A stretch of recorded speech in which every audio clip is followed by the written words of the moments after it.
¿Cuántos han visto? Sí, también Yo no, yo leímos. leí las cosas que subieron. No, no miré los links. Igual, por el momento sigo como bien, porque todo esto yo ya lo había Ya lo visto habíamos visto. estaba pasada, sí. Yo, profe, no los vi, pero porque no Pegale una había... Sí, lo que mirada. leímos es un poco lo que conversamos la Sí, clase anterior. sí, empecé a leer el Explora también. Ese sí. Patricio, ¿vos te has podido ocupar un poquito? Perdón. ¿Has podido ocuparte un poquito de seguridad social y previsional? Sí, lo mismo que Micaela, sí, más o menos estuve tanteando la situación y es más o menos lo que estuvimos viendo la primera parte de la materia el año pasado. Ajá. Tanteando la situación te voy a dar, tanteando la Mirá, situación. Ah, la flauta. aparentemente, Doctorado en tanteo vas a salir de acá, Patricio, vos.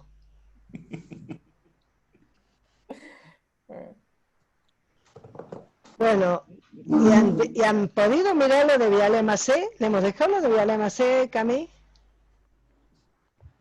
¿El archivo? Sí, el Sí, documento. claro. Sí, está. En la introducción al libro donde informa sobre la situación de las clases obreras en Argentina. Lo otro que vale la pena mirar, aunque es más amplio, mucho más amplio que esto, es Sinfonía de un Sentimiento de Leonardo Fabio.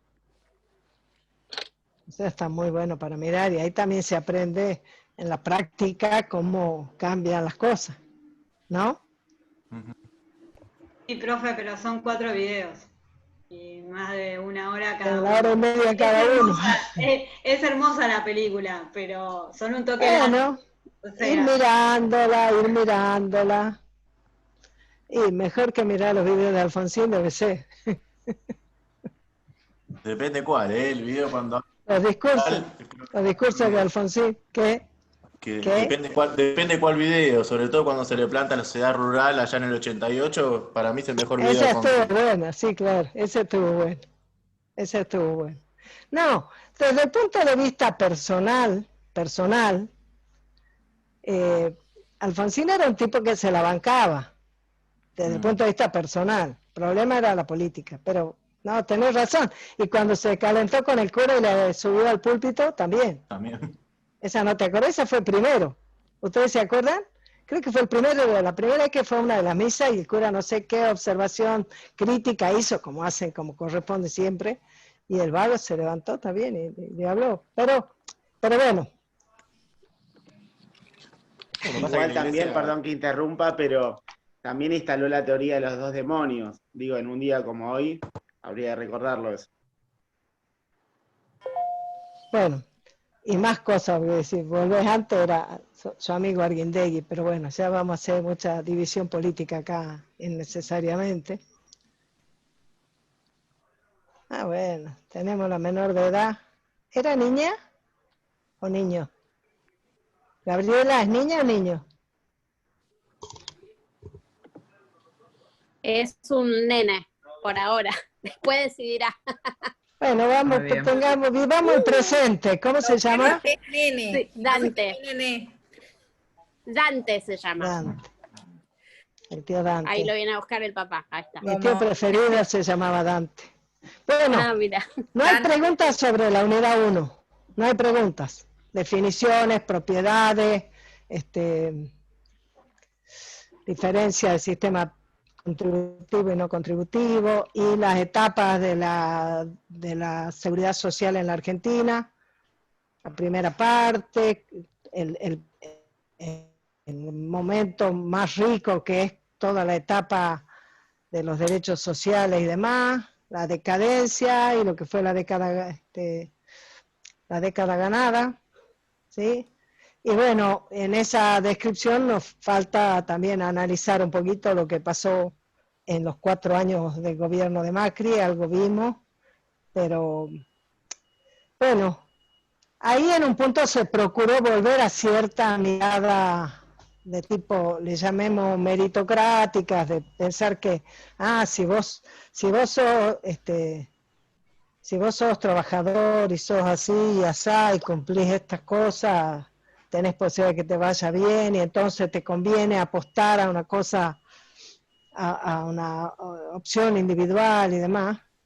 Pero eso aparecía más o menos conceptualmente, pero no logró traducirse en políticas. Fue muy errático. Bueno, después vamos a ver un poquito cuando veamos previsional, que ahí es donde ha habido algunas cosas más notables.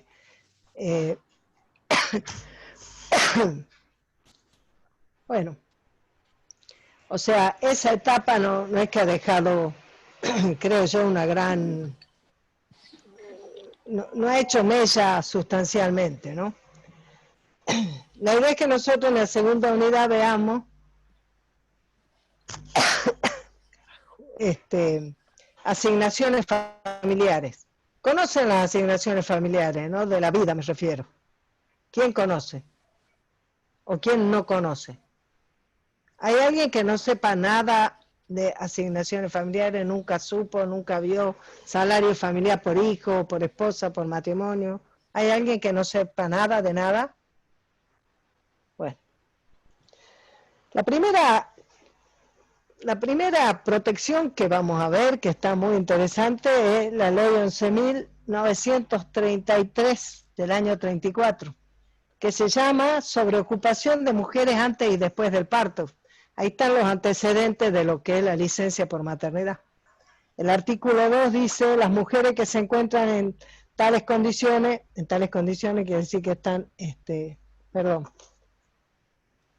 en los establecimientos industriales y comerciales, artículo 1, o en sus dependencias de cualquier naturaleza que sean rural, urbana, pública, privada, aun cuando tengan carácter de profesional o de beneficiaria, queda prohibido el empleo de mujeres 30 días antes del parto y 45 días después del mismo.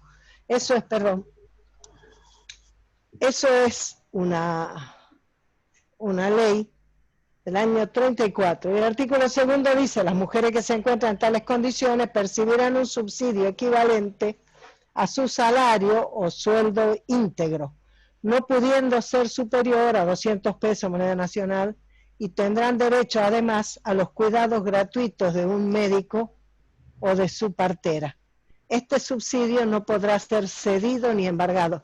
Estas son cosas que van apareciendo en las leyes que también son muy importantes. Como, ¿se acuerdan que dijimos el otro día eso de que es irrenunciable? ¿Se acuerdan de eso? Eso es bien importante porque el día de mañana, cuando ustedes estén laburando, tienen que tener ese concepto bien claro, porque cuando tienen que asesorar a alguien o cuando ustedes mismos enfrenten una situación de conflicto, tienen que saber qué cosas sí y qué cosas no. En qué cosas no te puedes, o sea, más allá de que vos, más allá, pongámosle, de tus propios endeudamientos, de tus propios compromisos que vos querés resolver por tu cuenta, hay cuestiones que la ley no te permite que hagas. Creo que ya lo hablamos el otro día, ¿no? Sobre que vos, por ejemplo, no podés renunciar, no podés dejar una renuncia en manos de otro que la presente cuando se dé la gana. Que eso antes se hacía, ahora siempre estuvo prohibido. Ahora además operativamente no es posible, ¿no? Bueno, las asignaciones familiares después en el año 69 también se organizaron, se unificaron. En algún momento las asignaciones familiares estaban, las pagaban los empleadores, pero siempre las financiaba el Estado, tal como dice ese artículo 2, con un subsidio. ¿De qué manera? El empleador te pagaba a vos, por ejemplo, el salario familiar por hijo, te pagaba a vos la licencia por maternidad, te la pagaba el empleador. Pero sobre el fin de año el Estado le devolvía lo que te había pagado. O bien, él completaba lo que debía pagar si la diferencia entre sus aportes para la seguridad social, para el régimen de asignaciones familiares, y lo que pagaba, se hacía como un clearing, ¿has visto? ¿Cuánto debía haber pagado en el año y cuánto había pagado efectivamente? Si había pagado de menos tenía una deuda y si había pagado de más tenía un crédito, que al año siguiente seguramente se podría. Bueno, en el año 96 vuelve a haber una reforma. Bueno, las asignaciones familiares han ido, como toda la seguridad social, acompañando los procesos políticos y sociales y económicos de la Argentina. Entre las asignaciones familiares hay algunas que son de única vez, qué sé yo, bueno, de única vez, puede ser de más de una única vez, por ejemplo, la de matrimonio. Matrimonio. Después si te divorciás, o quedas viudo, te volvés a casar, puede ser por una segunda única vez, pero no es periódica. En cambio hay otras que son periódicas, como por ejemplo la asignación por hijo, o que esa es mensual, o por ejemplo la asignación, la ayuda escolar, que es periódica una vez al año y durante un cierto tiempo. En la década del 90 se puso la condición de que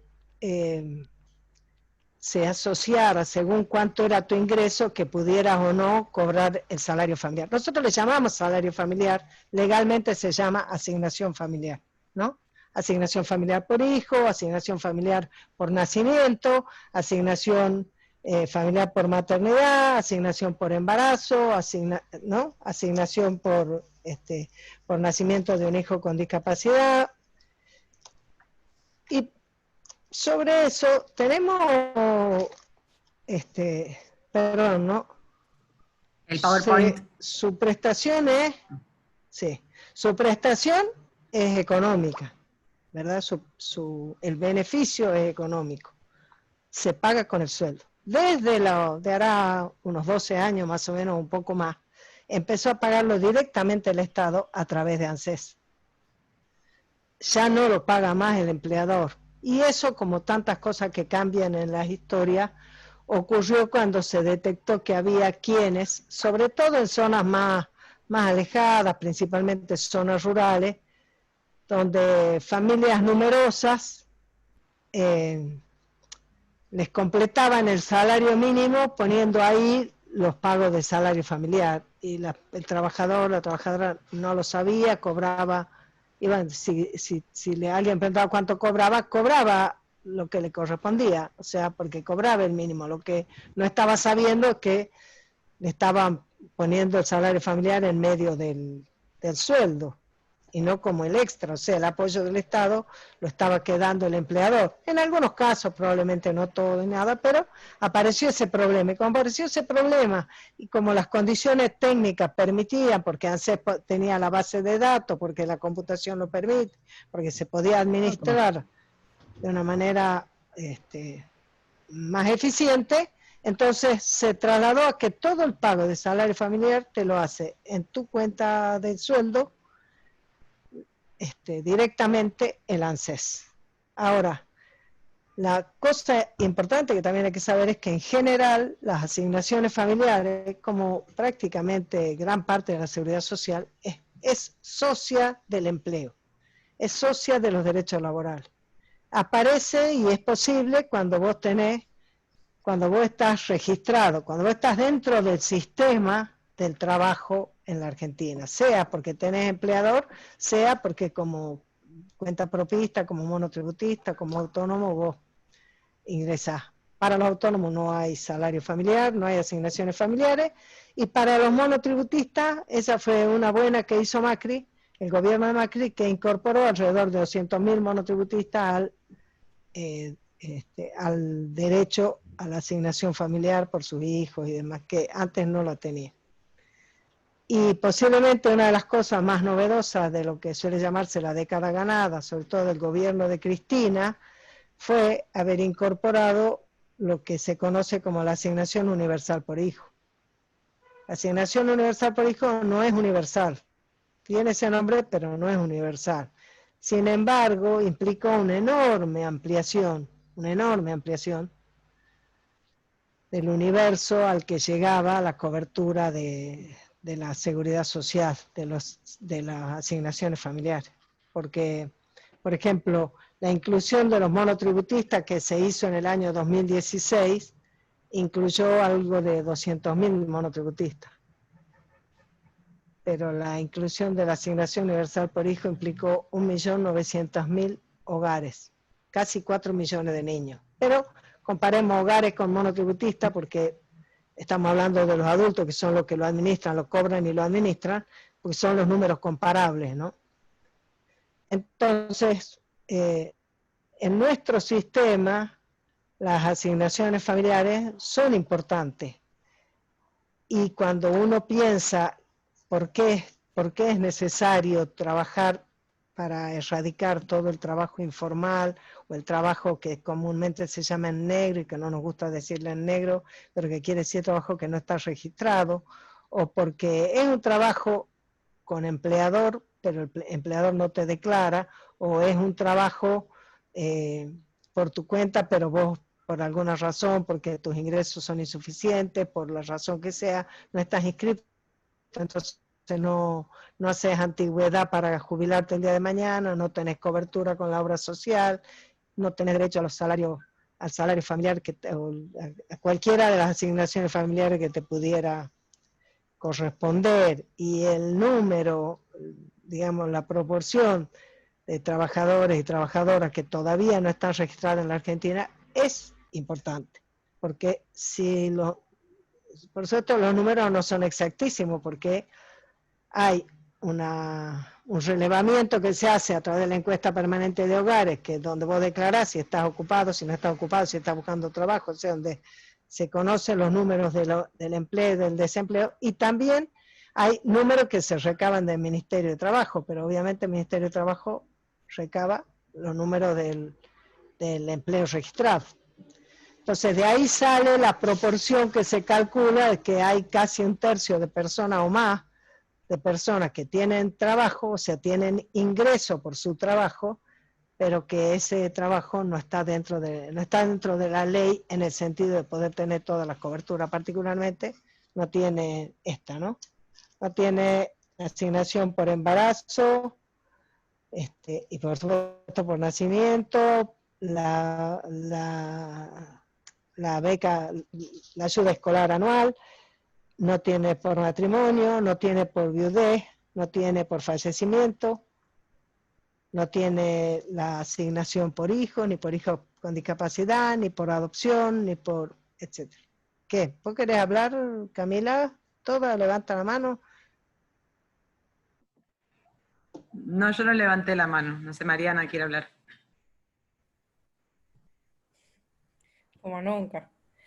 No, te quería decir que esto que has mencionado hace un rato, de cuando estabas hablando del salario familiar y has mencionado la UH, ayer a la noche vi un ratito nada más de, ¿cómo se llama el programa ese de C5N que está a la noche? Con La la viste a la Rubín. Raberta. La viste a la Exacto. Fernanda Raberta de ANSES en Sobredosis de TV. Exacto, y me encantó que ella diga esto, que yo no creo que esté tan claro para la sociedad en general, esta equiparación de las dos figuras y cómo, en base a un hilado de algo que vos venís marcando, de que si el trabajo es el ordenador de la sociedad, y nosotros entendemos que las personas que están cobrando la UH son trabajadores que sin un trabajo registrado o sin un trabajo actual, o si lo consideramos un trabajador, bueno, está equiparado. Todos reciben el mismo tipo de consideración, digamos, de parte del Estado en relación a los hijos. Entonces me pareció importante que la Raberta lo diga, porque yo no creo que la gente lo vea así. La UH entra dentro de esta cuestión de los El planes. comúnmente mal llamado plan. Exacto. ¿Sí? Exacto. Hay quien cree que las personas que cobran la asignación universal tienen planes. Y no piensan que si ellos son empleados de banco, o de un comercio, o de un hospital, o empleados públicos, lo que sea, también cobran su salario familiar, su asignación familiar por hijo. Bueno, forma parte de esto de las batallas culturales que por ahí cuesta ganar porque se le pone nombres que no corresponden y demás. En definitiva, cuando se introdujo a la asignación familiar, a la AUH, a la asignación universal por hijo, se la incluyó en la movilidad jubilatoria, que esa también fue una jugada interesante porque ahora va siendo arrastrada por el trencito ¿no? del debate de los jubilados, ¿no? Que está bueno porque entonces no queda descolgada. Las asignaciones familiares hoy se actualizan mucho, poco, más o menos, socios del sistema, y está bueno eso, que no quedan. Hubo una época en que las asignaciones familiares ya la gente ni quería tramitar que se la paguen porque era ridícula, ¿no, Guadalupe? Una época en que la asignación por esposa o la asignación por matrimonio era una cosa tan chiquita, tan poca plata que No valía la valía pena la hacer pena. el trámite. Claro, era como, casi como que caía en desuso por la propia, bueno, el hecho de que ahora las asignaciones estén todas actualizadas a través de un sistema. Bueno, ahora estamos un poco en una especie de limbo que se ha puesto en suspenso la movilidad por ley, bueno, se están buscando alternativas, pero en cualquier caso, todo el sistema se va a resolver para todos por igual, ¿no? Y de hecho, el monto de la AUH en algún momento se equiparó con las asignaciones familiares. Y algo que les empecé a decir, pero me parece que me dispersé, es que en algún momento, que fue por ahí, creo que por el año 96, se empezó a poner tope, que tal vez tiene alguna lógica. De todas maneras son esos pequeños ahorros que se hacen para decir, bueno, si vos tenés un sueldo muy bueno, que no se te pague a vos asignación por hijo, porque para vos no es relevante y al Estado le cuesta. Para el Estado siempre es una erogación. Entonces, en una decisión de hacia dónde se destinan los recursos, bueno, se puso tope y esos topes están vigentes y demás. De todas maneras, yo no me los sé ni los quiero aprender porque cuando haga falta vas, lees, preguntás, te metes en la página de ACE, averiguas cuánto es y Exacto, listo. están ahí listos. No tenés ocupada ninguna celda ni ningún giga de tu memoria en ese tema. ¿Mm? Así que les pegamos una repasada, ¿cuáles son? ¿Sí? Pongo el power. Dale.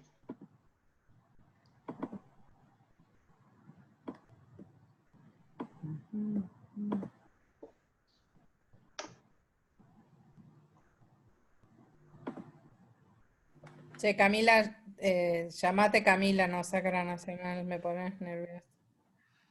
Ahí va.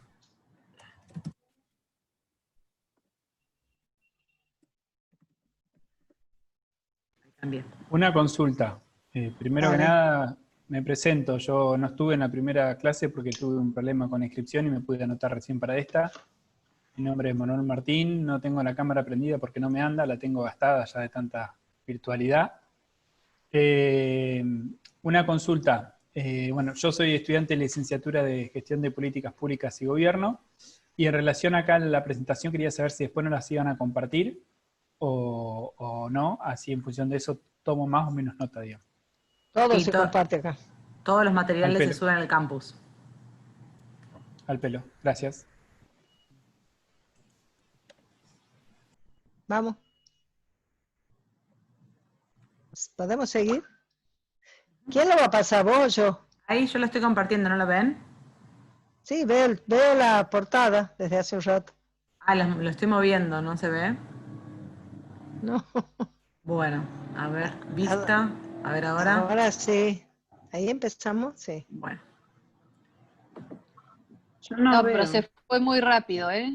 Ya vas por la 4. Claro, Ahí está la estaba, dos. puse compartir. Ahí está, Ahora la bueno. 2. Bien. Está perfecto. Muy bien, muy Y bien. la ven en grande. Bueno. Ahí está. La asignación prenatal es el nombre que tenías regularmente. Vos podés hacer el trámite para cobrarlo recién cuando tenés 3 meses de embarazo y te empieza a correr a partir del tercer mes de embarazo. Una buena cosa sería proponer que esté asociada, para mí, ¿no?, a que a lo largo de tu embarazo vos tuvieras por lo menos 5 controles médicos, que es lo que se estima que es indispensable para que tu embarazo llegue controlado al momento del parto, cuidado en que esté saludable. Y que en el caso de la asignación por embarazo para protección social, que vendría a ser el equivalente de la asignación prenatal para el universo de beneficiarios de la asignación universal por hijo, llamémosle, que no son trabajadores en relación de dependencia y que tienen planteadas sí algunos condicionantes de cosas que deben hacer, por ejemplo, cuidar su salud. La verdad es que la asignación prenatal también debería tener ese condicionante, en el sentido de promoverlo. Algunos pueden decir que en general, tratándose de personas que tienen un empleo, que tienen un sueldo, que están regularizadas, probablemente también tengan incorporado naturalmente la importancia del control, y además tienen, con toda seguridad, porque si no, no tendrían asignaciones familiares, tienen la cobertura de una obra social, que a su vez tiene obligación de atenderla en ese momento, ¿no? Pero es algo que estaría bueno estimularlo y tenerlo presente. La otra es la asignación por maternidad, que es cuando nace la asignación por el nacimiento. Es la asignación que te corresponde porque tenés un hijo, que es esta en que el Estado te paga tu sueldo durante 3 meses en vez de que te lo pague tu empleador o empleadora. En ese caso no te hacen el descuento que te hace. Es lo mismo que decía la ley que leímos del año 34, que te iba el sueldo íntegro, dice. Es lo mismo, eso se mantuvo siempre. Hay discusiones después a que te valga como antigüedad, aunque no haya hecho aporte durante ese tiempo. Y está señalada la asignación por maternidad Down, cuando el niño que nace tiene síndrome de Down. Después está la asignación por hijo y la asignación universal por hijo. La asignación por hijo dentro del sistema del régimen en que los adultos tienen un empleo registrado, y la asignación universal para el caso de trabajadoras empleadas en casas particulares, empleadas o empleados, para personas que están con seguro de desempleo, y para personas que son monotributistas sociales. En la asignación universal por hijo, el detalle es que no se cobra la totalidad de la asignación todos los meses, sino que hay una proporción del 20% que se acumula hasta que el año siguiente la persona adulta, la madre en este caso, muestra que el niño o la niña ha estado en la escuela, que ha tenido sus controles, sus vacunas y demás. Y entonces ahí cobra ese porcentaje que fue retenido.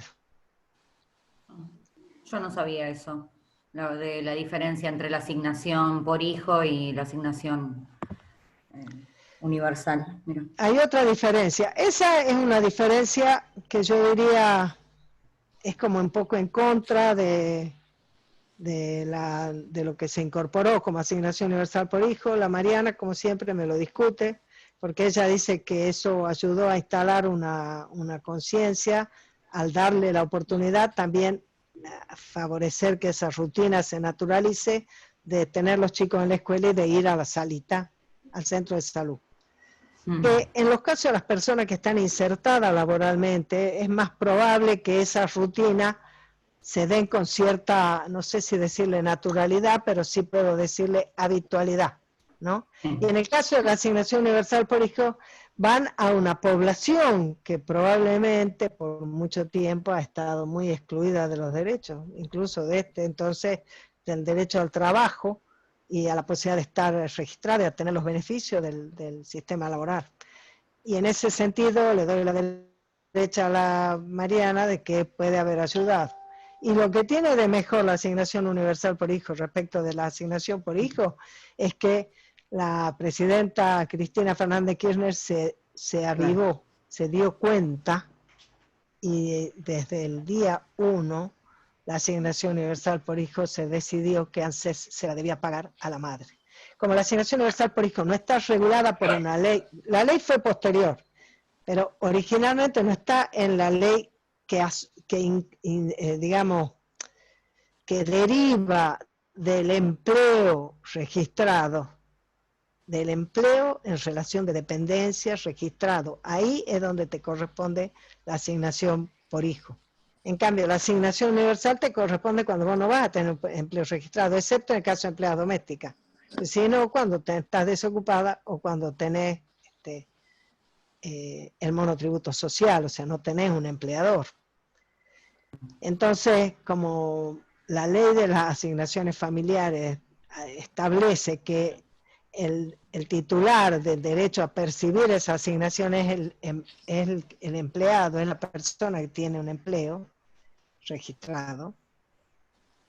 Históricamente la asignación por hijo la han cobrado los varones, los padres, históricamente, incluso en la época nuestra, cuando yo tengo hijos de 40 años y un poco más todavía, entonces cuando nuestros hijos eran chicos, si yo quería cobrar el salario familiar, aunque yo tuviera relación de dependencia, tenía que demostrar que el papá no lo tenía. Claro. Si no, la ley estaba hecha para que el salario sea cobrado por el varón, Claro. por el padre. Eso, así está hecha la ley. Estamos trabajando en el Senado con la senadora Milking, con quien nosotros trabajamos laboralmente, digamos, y políticamente, para que eso cambie y para que toda la asignación por hijo sea cobrada por la madre, excepto cuando sea el padre que está ocupándose de los hijos, que es más excepción, no al revés como es ahora. De hecho, bueno, fue muy, muy interesante que la presidenta hiciera que la cobren a la asignación por hijo las madres. Fue impresionante. Hubo 1.900.000 mujeres, que correspondían a 4 millones de niños, niñas, adolescentes, que tuvieron tal vez por primera vez en su vida un ingreso regular todos los meses, que solo ellas tenían que administrar, que no tenían que estar pidiendo que se les dé. Muy importante. Y varios años después, creo, principios del abril del 2013, si no me equivoco, y no me voy a equivocar porque me acuerdo patente y me acuerdo del día que la presidenta informó en un acto, informó que cuál era la actualización que le iba a corresponder a la asignación, a la asignación universal por hijo, cuál era la actualización que iba a tener. Porque no fue desde el día 1 que estaba atada a la movilidad jubilatoria, eso se fue dando cuando se hizo ley, es que se le fue introduciendo eso. El asunto es que ella anuncia esto, pero paralelamente ella anunció algo que nosotras desde el Sindicato de la Casa lo detectamos, lo señalamos, lo publicamos, pero que pasó bastante desapercibido, porque ella en el año 2013 firma un decreto para que ANSES, con solo la presentación del formulario 273, una madre pueda presentarse para que el salario familiar que corresponde por la ley de asignaciones familiares, que lo cobre el titular del empleo, lo cobre la madre. Ella no lo hizo por ley, por eso nosotros estamos trabajando para que se haga por ley, pero ella dio ese primer paso, y ese primer paso lo dio, ¿saben por qué? Porque el ANSES tuvo más de 30.000 juicios, más de 30.000 juicios que les presentaron madres que venían cobrando la asignación universal por hijo y que de pronto un buen día fueron con su tarjeta de débito al cajero y no estaba la plata. Imagínate, ya estaban habituadas, ya organizaban su administración de la casa contando con eso, y cada una fue al ANSES a reclamar qué había pasado, que no le estaban pagando la asignación universal. Cuando están ahí se enteran que el papá del niño o la niña tenía un empleo en relación de dependencia, entonces automáticamente ANSES empieza a pagar el salario familiar al papá y deja de pagarle la UH a la mujer, porque obviamente, así como en la asignación por matrimonio, si los dos son empleados en relación de dependencia, los dos van a cobrar la asignación porque los dos se casaron. En la asignación por hijo, solo uno de los dos va a percibir porque el hijo es uno solo. ¿Me explico? Bueno, entonces una de las cosas más espectaculares de la UH fue que la cobren las mujeres. La inclusión de 1.900.000 mujeres al derecho a tener una plata que ellas pudieran administrar regularmente es un cambio así en la situación de dependencia que vivimos las mujeres y que siempre nos damos cuenta que está en la base de todas las situaciones de violencia familiar. Por más que no lo explique, porque no en todos los casos que hay dependencia económica necesariamente hay violencia, obviamente que no. Pero lo que es muy probable es que si vos tenés una situación de violencia y tenés una dependencia económica, tengas mucha más dificultad para salirte de ese círculo. Eso diría yo que eso está bastante comprobado. Después ninguna de las dos cosas son obligadamente juntas. Vos podés tener autonomía económica y lo mismo sufrir violencia, podés no tener autonomía económica y no sufrir violencia, bueno, y viceversa y todo eso. Pero lo que es seguro es que si tenés una situación de violencia y no tenés autonomía, es más difícil que te corra de ahí. Bueno, la asignación por hijo. Sí, claro. Que también es más fácil de que la plata termine en las necesidades de la familia, ¿no? Que se utilice para la familia, para los hijos. Es más seguro cuando se le da a la mujer.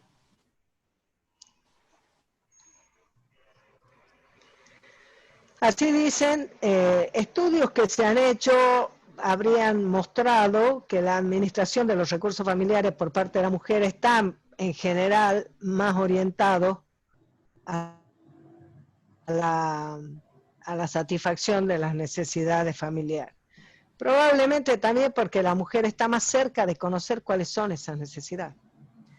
¿Sí? Pimpi. Mariana, como vos ya dijiste lo importante de la UH, yo te quería decir que en relación a lo que vos comentaste, que la UH, lo que yo digo es que ayudó a la reconstrucción del tejido social.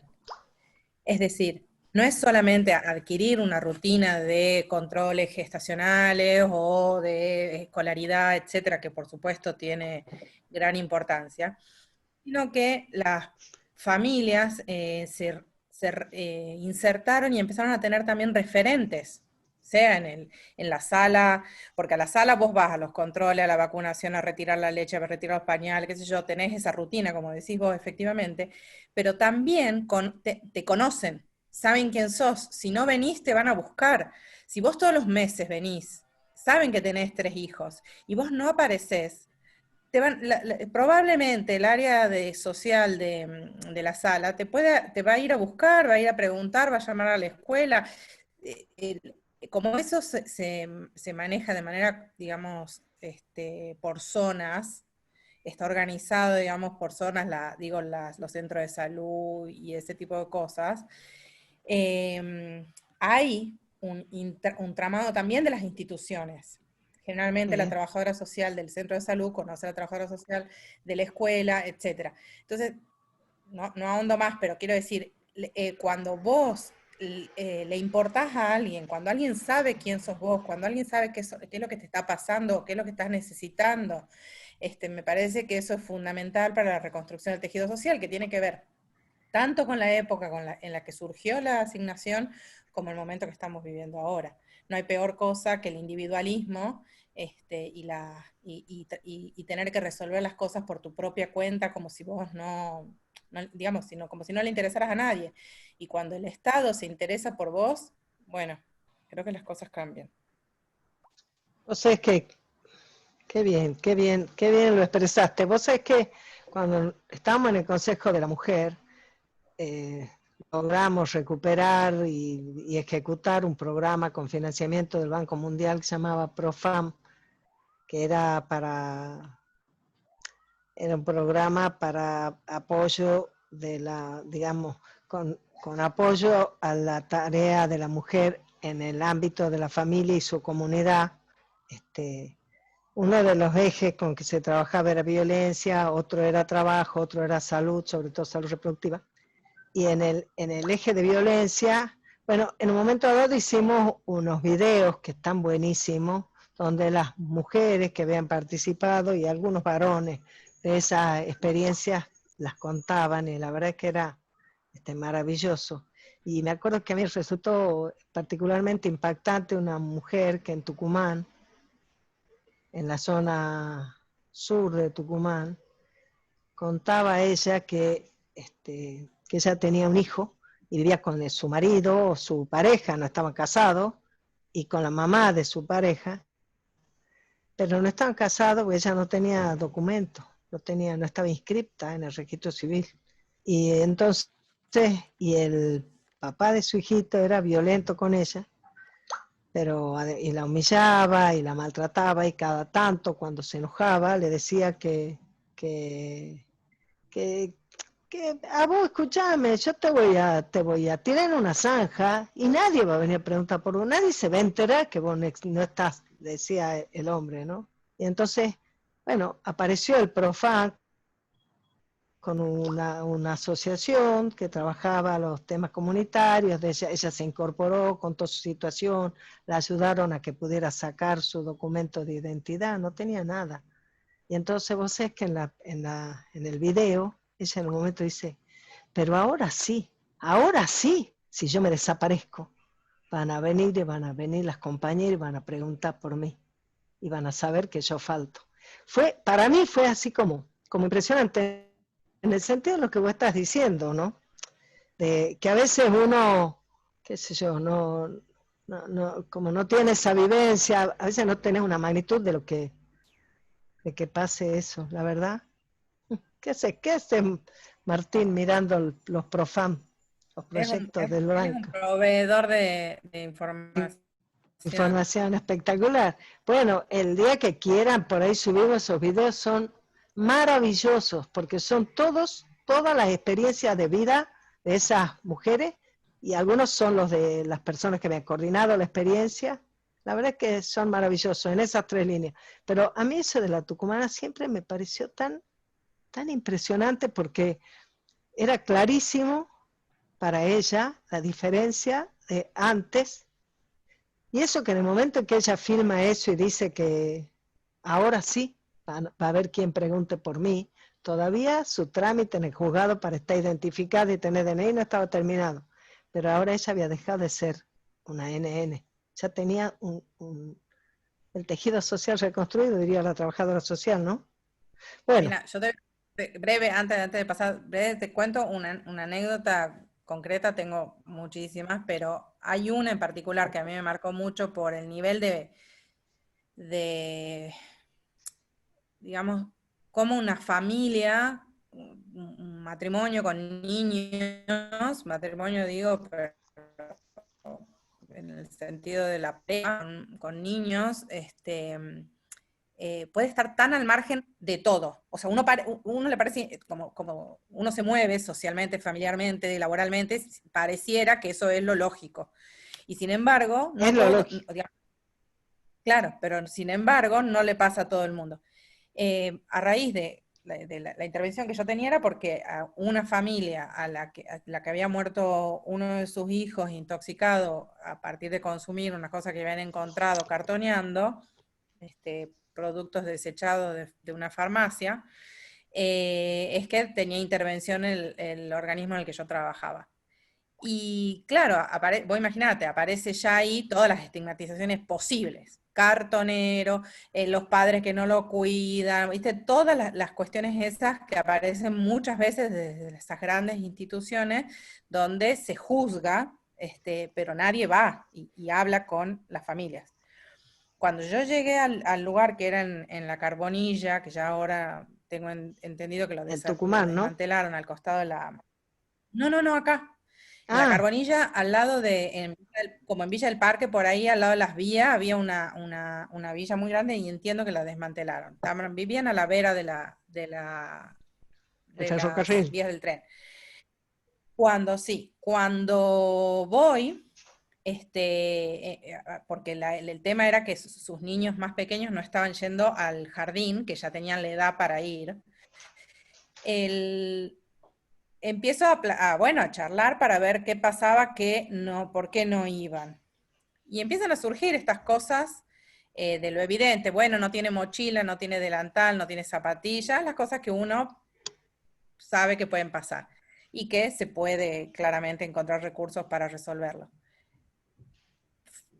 Quedamos en que cuando le consigo todos los recursos, no va a la escuela. Entonces vuelvo a ver qué había pasado. Y claro, yo le había dicho que ella tenía que ir el lunes a la mañana, pero esta mujer no sabía los días de la semana. Para ella los días eran todos iguales. Los lunes para ella no tenía ningún significante. Eran los dos, claramente, eso se podía ver, tenían como una cierta debilidad mental. Más allá de que no le voy a dar más detalles de lo que ya le di, lo que quiero decir es que cuando hay alguien presente y hay alguien que se ocupa, esas personas, como vos decís en el caso de la tucumana, empiezan a existir. Pareciera que hasta ese momento solo sobreviven. Y la mirada del otro y la consideración del otro hace que puedan tener oportunidades. Las oportunidades muchas veces vienen de la mano en estos casos, en estas situaciones tan extremas, no pueden depender de la persona, de la familia, dependen de las oportunidades que el Estado les da. Y yo eso, digamos, como tengo 3.500, 800 experiencias en ese sentido, no puedo dejar de transmitirlo. Para mí, leemos todas estas cosas y para mí son oportunidades para la gente. Unas para sectores muchísimo más vulnerables, otros para lo que ya, digamos, nada, como distintos tipos de oportunidades. Pero bueno, nada, siempre hablo de más, ya sé. El Estado y la comunidad, ¿no? El Estado y la comunidad, porque muchas veces lo que ayuda también a insertarse es que vos puedas tener una red alrededor tuyo, ¿no? Por supuesto, el Estado generando las condiciones y sobre todo el trabajo como el gran organizador, ¿no? Bueno, volvamos a lo nuestro. Entonces decíamos la asignación por hijo, la asignación universal, la diferencia es que la asignación universal la cobran siempre las madres, excepto que después el padre consigue un empleo, o ella misma, si ella consigue un empleo, eso se transforma automáticamente en lo que nosotros llamamos salario familiar, que es la asignación por hijo, y si la cobra el padre Yo tengo va para una pregunta ahí, entonces... respecto a eso. Dale. ¿Puede ser? ¿Cómo no? En el caso de que Ojalá la nosotros persona que tengamos se una haga respuesta. cargo, en el caso, perdón, de que la persona que esté encargada del niño no sea su madre, ¿también lo podría cobrar? Por ejemplo, no sé, que lo cuide una tía o una abuela. Puede llegar a ser, pero eso no es automático ni en broma. Tiene que estar a cargo legalmente, tiene que tener, por alguna razón, poder estar apoderado para eso, o sea, no es automático. De Lo hecho, único... la ministra de la mujer, ay no, me estoy equivocando con la ley Brisa. Bueno, en realidad, como dice Pimpi, hay que hacer trámites. Lamentablemente, para todas esas situaciones que están, digamos, que se salen de la regla, tenés que hacer trámites. Pero sobre todo demostrar que estás a cargo. Bueno, pero es lamentable, pero también es lógico, Mariana. Hay algo que es un carril, digamos, habitual o natural o lógico de las cosas. Tampoco puede ser... que lo cobre la madre, claro. Perdón, pero lo que quiero decir es que tampoco es tan raro que si el menor está a cargo de otra persona que no sea la madre porque murió o porque está internada o por cualquier situación, o sea, es algo que uno tiene la documentación como para encarrilarlo, no es una cosa tan extraña. No es que es imposible, ni es que es... Exacto. Claro, pero hay que mostrarlo. Sí. Está bien, sí, bueno, no sé, me parece a mí que es como lo que decimos, desearíamos que todas las asignaciones por hijo las cobren las madres, así, en principio. Ahora, puede ser que la madre no esté, puede ser que la madre no se ocupe, puede ser que sea el padre el que, o puede ser otro, ¿no? Bueno, en esos casos que son más excepcionales, que hace un trámite. La lógica es que al trámite se haga para lo más excepcional, Por eso a nosotros nos parece que está pata para arriba que la asignación por hijo la cobre el padre. Anteriormente, todo el sistema estaba administrativamente vinculado al cobro del sueldo, y los que tenían, y los varones eran muchos más que las mujeres en el trabajo remunerado. Ahora son más, pero no tantos más, ¿no? Pero en aquel momento, pero ahora todas esas cosas son diferentes. Hoy la asignación está pagada directamente, por lo tanto se puede resolver. Técnicamente no hay impedimento. Y espiritualmente, psicológicamente, para el fortalecimiento de la familia, es muy importante. Todavía no está tratado en el Congreso que todas las asignaciones las cobre la madre, ¿no? Y lo que dice, bueno, lo que dice la Camila, me pareció muy bien, pero ahora me olvidé qué era lo que había dicho. ¿Qué aportaste, Camila? No, yo dije que Mejor al pagarle a la administrados, mujer, que si los también recursos quedan mejor aseguramos, sí. administrados. Te colgué. Eso también es un tema que por lo menos la experiencia muestra que es así. Eso sí que no tiene nada que ver con ser natural, eso tiene que ver con la experiencia. Si la mujer es la que está lidiando con todo lo que ocurre en la casa, la que tiene la información, la que conoce, lo más probable es que tenga los criterios para administrar esa cotidianidad de una manera más sabia, más eficaz. Es lo más probable.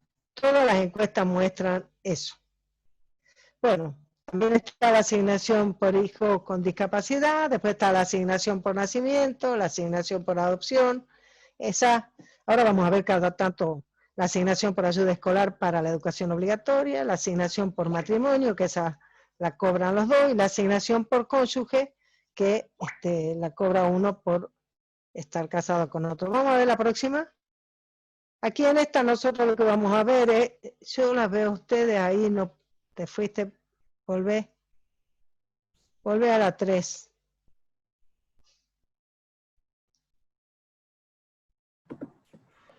¿Está? ¿Podés volver a la 3 o? No, esa me parece que es la 4. Es la 3. La 3 es la que dice...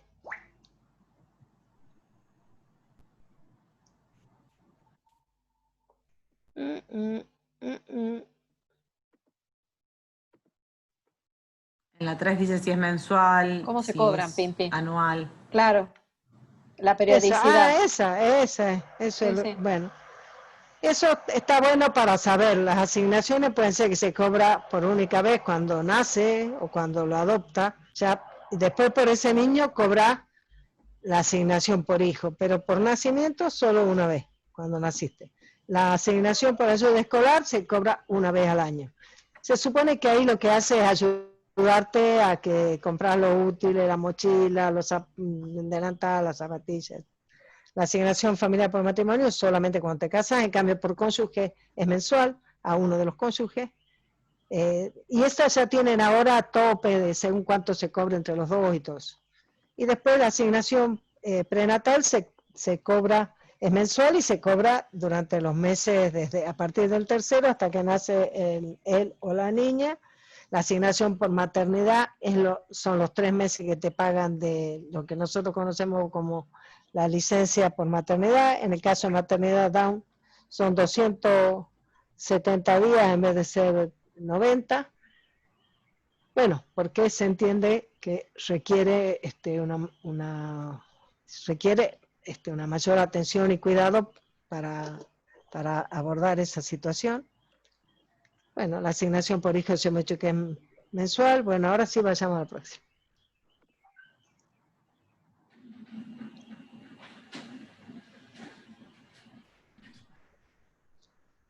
¿Qué pasa? ¿Se te retoba la computadora? ¿No se lo ven o no? Cambiado. No, no lo puedo ampliar porque no se pasa ampliado, lo veo solo yo. Sí, si lo paso ahí ampliado. está. Yo lo veo. La asignación por embarazo tiene que tener por lo menos 12 semanas, ser trabajador registrado y que su sueldo no supere algún tope que está vigente en cada momento, que eso yo digo que es una relativa novedad, ya para ustedes no va a ser novedad porque ustedes andan por ese tiempo, pero antes de los 90 y pico, las asignaciones no tenían un tope de los sueldos. A partir de entonces lo tiene. ¿A quién le corresponde? Trabajadores en relación de dependencia permanente y también los temporarios, los monotributistas con categoría A hasta la H, eso es lo que se agregó. Trabajadores que se encuentran cobrando por una aseguradora de riesgo de trabajo, porque eso están cobrando por la RT, pero tienen un empleo registrado, por eso además pueden tener la RT. Trabajadores que cobran la prestación por desempleo, que lo mismo, y personas que cobran la pensión honorífica de veteranos de la Guerra del Atlántico Sur, o sea, veteranos de Malvinas. Sigamos. Hay que tener, ¿cuáles son los requisitos? Tener un embarazo de por lo menos 12 semanas, tener que solicitarla entre la semana 12 y la 30 para cobrarla en su totalidad desde el inicio del embarazo. Si haces la solicitud después de la semana 30, solo se abonarán los meses desde el momento de solicitud hasta el nacimiento o interrupción del embarazo. No corresponde pago si la solicitud se realiza una vez ocurrido el nacimiento o ocurrida la interrupción del embarazo. Los ingresos individuales del grupo familiar no tienen que superar los topes máximos vigentes. Bueno, eso va a aparecer todo el tiempo. Vamos a la próxima. En el caso de la asignación por embarazo para protección social, se denomina así a la asignación por embarazo a las personas a la misma población que tendrá derecho después a la asignación universal por hijo. Embarazo de 12 semanas o más para trabajadores informales, servicio doméstico y personas desempleadas. Servicio doméstico que para nuestra legislación se llama trabajador en casa particular. Mujeres desocupadas, trabajadoras informales con ingresos iguales o inferiores al salario mínimo vital y móvil, monotributistas sociales, trabajadoras de servicio doméstico registrados, o sea, trabajadoras en casas particulares, personas inscritas en alguno de los programas. Bueno, Hacemos Futuro se llamaba en el gobierno anterior, ahora probablemente se llame Potenciar. Camila, ahora se llama Potenciar. Potenciar trabajo. Potenciar trabajo. Pero bueno, en definitiva siempre el concepto es que se pone un recurso para que la gente tenga un ingreso mensual, pueda desempeñarse de alguna manera laboralmente. ¿Cuáles son los requisitos? Tener el embarazo, tener los controles médicos. ¿Ves esto? Y yo te digo que está muy bien que acá se ponga, pero en la otra también debería demandarse los controles médicos. Ser argentina, residir en el país, tener DNI. Si soy extranjera, tenés que tener 3 años de residencia y tener DNI. Estar inscripta en el programa SUMAR, que este requisito excepto a las trabajadoras de servicio doméstico, a las trabajadoras de temporada y a las monotributistas sociales. ¿Vamos? Porque ellas están dentro del régimen de la seguridad social para tener la cobertura, perdón, la razón por que están excluidas del programa SUMAR es como el programa de cómo te atienden la salud cuando no tenés ninguna cobertura social, o sea, tenés que ir al subsistema público de salud. Después la asignación por maternidad es la trabajadora registrada, cobran durante los 90 días de la licencia por maternidad, reemplaza el sueldo, y si el bebé nace con síndrome de Down, la perciben también durante la licencia que se otorga por 180 días más, o sea, 6 meses más. Le corresponde a las trabajadoras en relación de dependencia, a las trabajadoras de servicios domésticos registradas, a las trabajadoras que se encuentren cobrando por una RT. Vamos a la que sigue. Hay que tener... No. Tener 2 semanas de gestación o más. Está raro eso. Es para poder solicitarla. Claro, para empezar a hacer los tener trámites. la asignación. Bueno. 12 semanas. ¿Por qué? Son 3 ¿Qué es lo que no meses y es la asignación por maternidad. Bueno, tenés tu hijita a los 3 meses.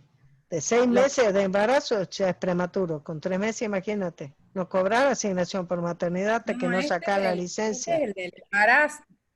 Vos lo empezás a cobrar el de Ese por es embarazo a anterior, partir mi de las amor. 12 semanas. Eso ya lo hemos visto, lo estamos viendo, la asignación por Por eso, maternidad. es lo que Por eso me está suena mal. raro que diga tener 12 meses de gestación. Quiere decir que Claro, que se supone que antes de los 12 meses no van a hacer, no pueden hacer eso, que es No, lo único no. que puede Esta explicarlo. es la licencia por No, esto está maternidad. mal. Está mal. A Listo. los 12 semanas puedes empezar a hacer los trámites para cuando te tomes la licencia, te paguen la asignación, que sería tu sueldo.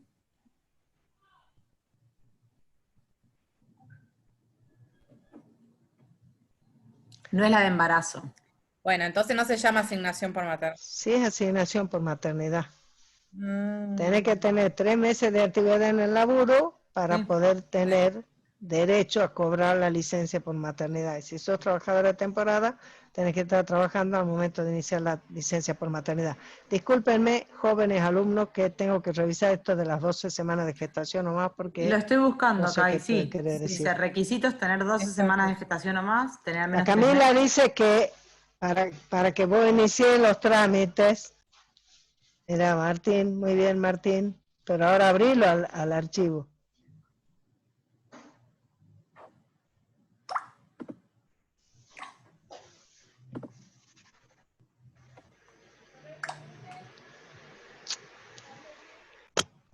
¿Cerrás la puerta con llave?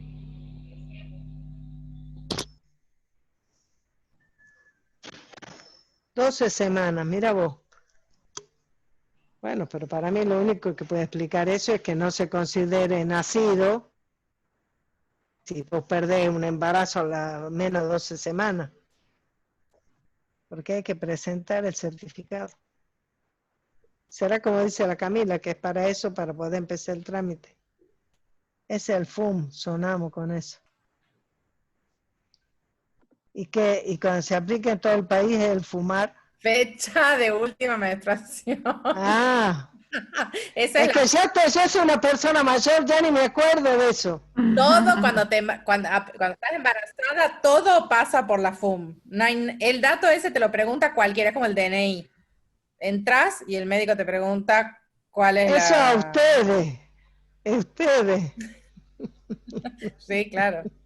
Yo ya igual tengo 10 años de antigüedad, 11 casi, así que olvídate de que ya estoy entrando en una generación ya. Estoy preguntándome por qué tenés que tener ese requisito. Ahorita que en general los requisitos tienen que tener alguna razón. ¿De edad que son hijas? ¿De 10 y de 19? Bueno, quedás encargada, Camila, de averiguar qué significa eso. Bueno, ¿Puede está ser? bien. Sí. O le encargamos a Martín. Martín se sacó Bueno. todos los números.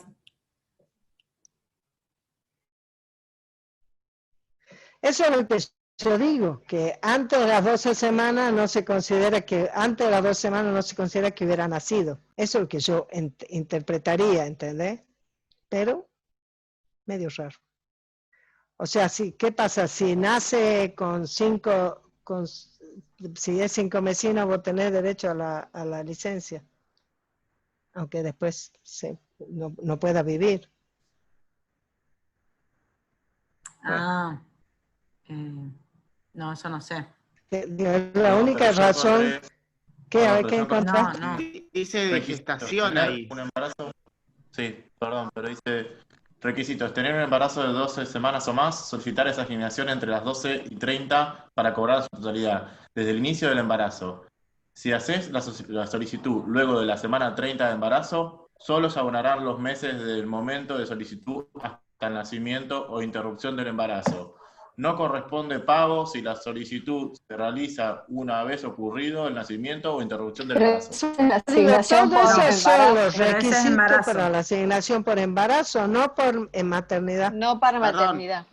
Yo tengo una duda. Si bien el Tengo un título ahí montón. dice, en realidad me parece que está mal, porque si dice asignación por maternidad y después habla de gestación. Claro, pero es cuando puedes empezar los trámites. Bueno, a las 12 es que semanas de para llegar a la gestación, maternidad podés debe ir a haber una presentarte. gestación. Podés presentarte y empezar a gestionar la asignación. Pero eso para la asignación por embarazo. Vos para tu Exactamente, licencia pero por eso me parece que ese es el error. para mí algo está raro, a menos que Me parece que ese es para el prenatal. Exactamente. Bueno, De pero eso entonces no es Las 12 asignación semanas por de maternidad, sino que es la asignación por embarazo. Lo que vos llamás Claro. prenatal es la asignación por El embarazo. Sí, Eso digo. cap- Entonces, pero la única... está mal el título. No, está mal el requisito. Propongo que esta Bueno, el no sea requisito. una pregunta de examen. ¿Puedo decir que no me van a aprobar? Puede ocurrir.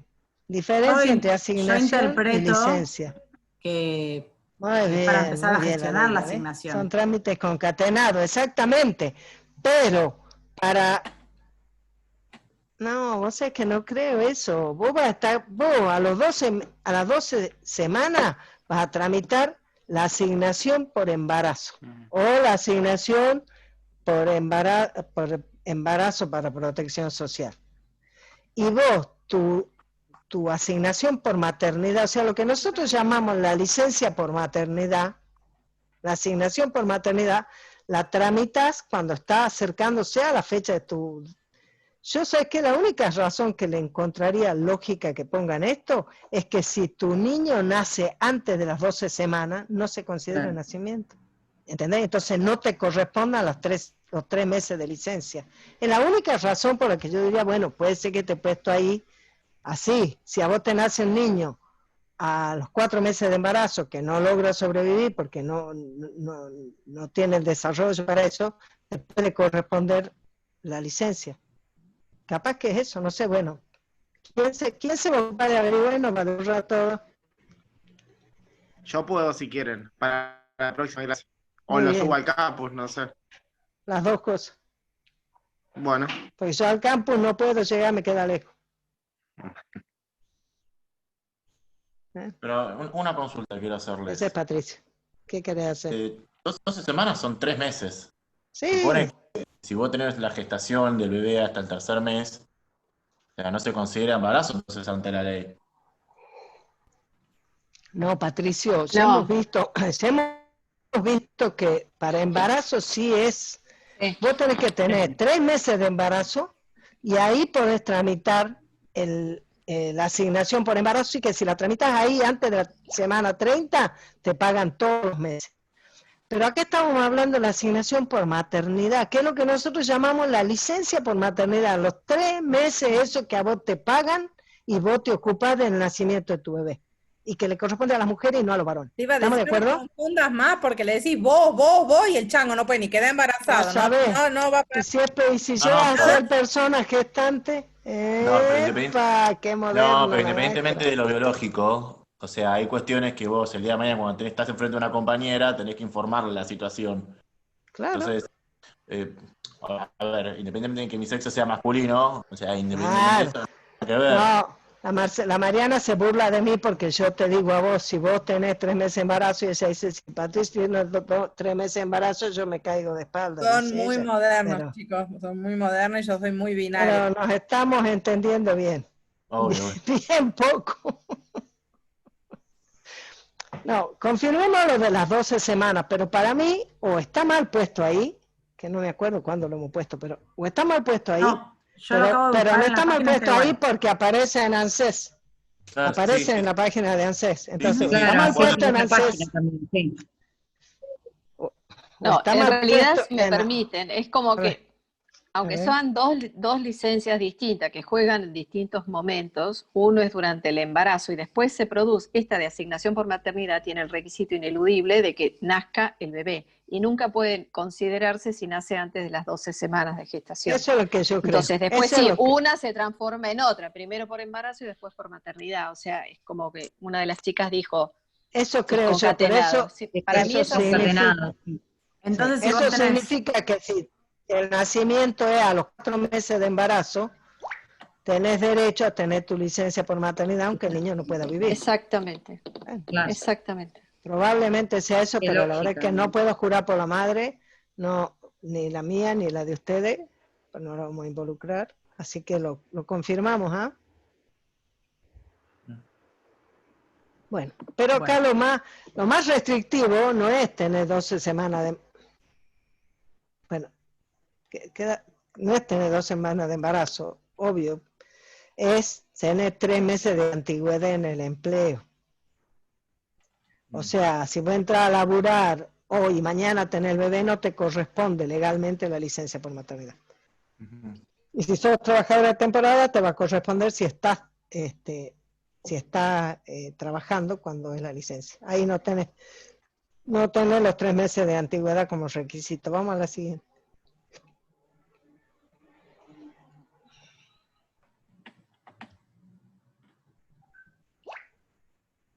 Asignación familiar por hijo para trabajadores en relación de dependencia, monotributista, jubilado y pensionado con menores de edad a cargo.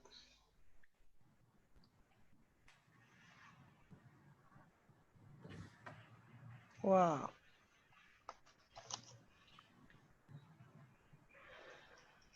Bueno.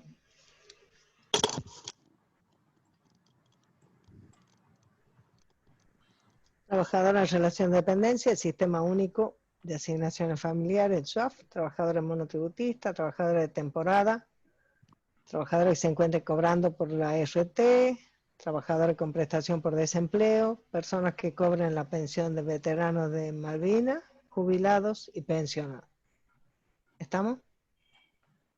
¿Cuáles son los requisitos? Vemos ahora.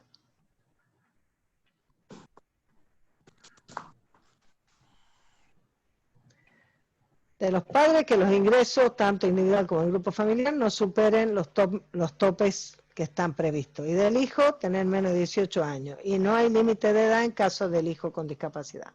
O sea, hay asignación familiar por hijo cuando el hijo tiene una discapacidad. La asignación universal por hijo es para trabajadores informales, servicios domésticos y desempleados con hijos menores de 18 años. Le corresponde al padre o madre que vive con los menores que esté en alguna de las siguientes situaciones: desocupado, trabajador no registrado, trabajador de servicios domésticos, monotributista social o mujer inscripta o varón inscripto en el... Ahí dice hacemos futuro mano a la obra, etcétera, porque este es un PowerPoint que teníamos el año pasado. Ahora diría potenciar trabajo, que abarca todo esto. Son los planes que tiene el gobierno para procurar la inclusión de las personas que no tienen todavía un trabajo con todas las de la ley, digamos. Asignación universal por hijo. Los padres del argentino y residen en el país y son extranjeros naturalizados, que son 3 años, ¿no? La foto de ustedes no me permite ver lo que dice ahí la filmina y la letra chiquita de mi filmina, diapositiva. Para ser 3 más moderna años que el presidente. de residencia y DNI. 3 años. Con el mouse podés correr la fotito a donde vos la quieras poner para que no te tape lo que querés ver. Ah, muy bonito. Perfecto, gracias, muy bien. Perfecto. Y el hijo, ser menor de edad, no hay límite de edad para chicos con discapacidad, y ser soltero. Mira vos, y en el caso del salario familiar por hijo, ¿no es requisito ser soltero, che?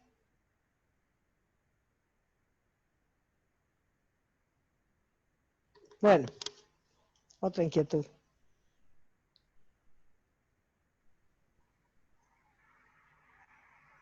¿Vamos? ¿Seguimos?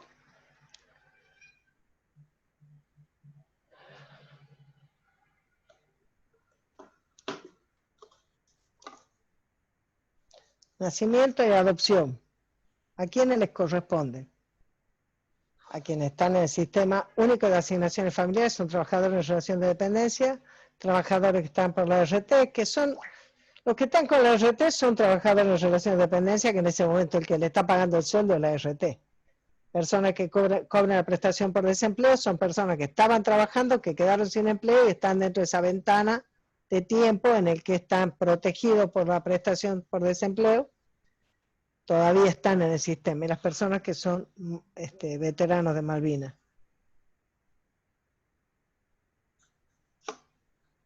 ¿Vemos los requisitos?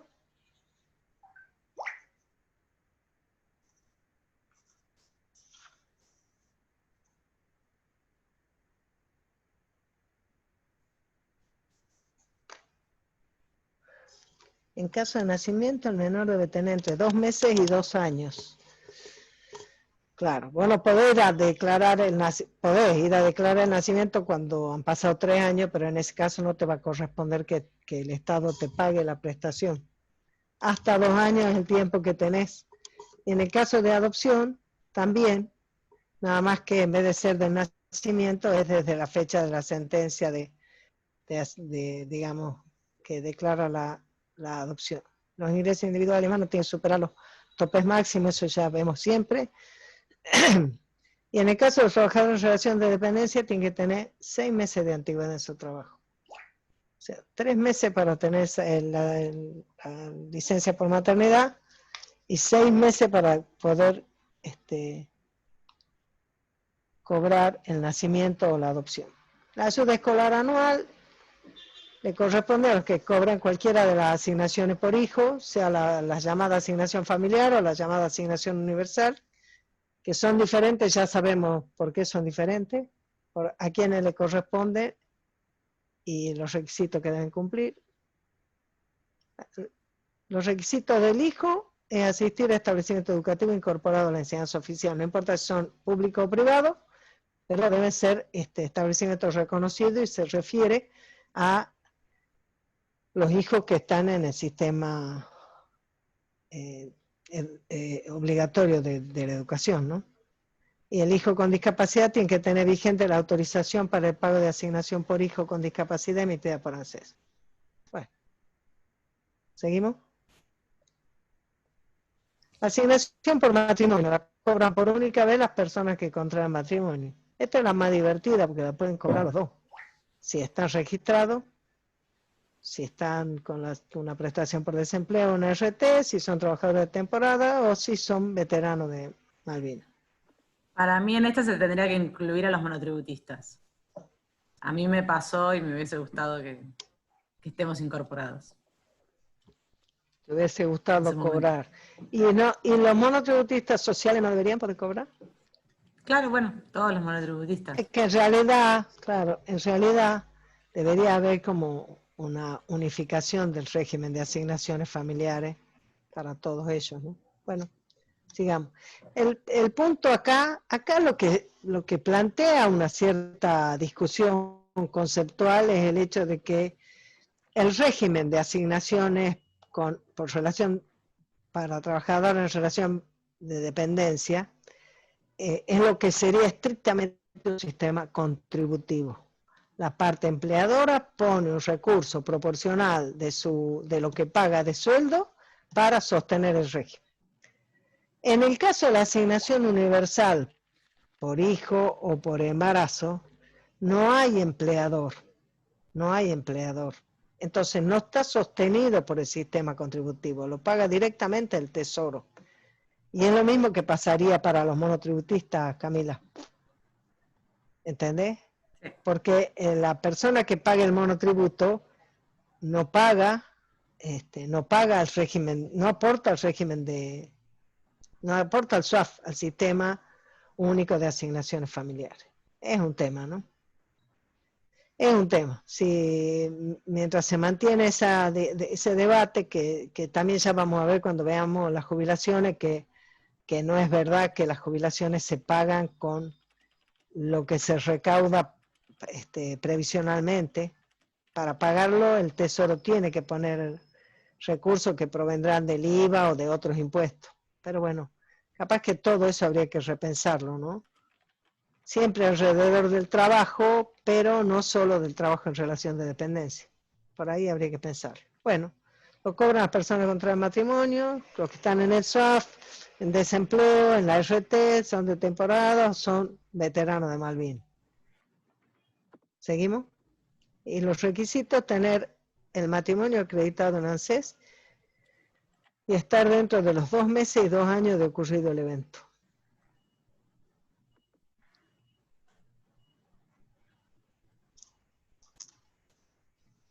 Asignación familiar por cónyuge la cobra mensualmente uno de los integrantes del matrimonio. Le corresponde a los titulares de jubilación o pensiones, a los titulares de la pensión honorífica de veteranos de guerra, de Malvinas, del Atlántico Sur. Muy bien, vamos. Vamos yendo. tener la relación con tu cónyuge acreditada en ANSES y que los ingresos individuales del grupo familiar no superen los topes máximos vigentes.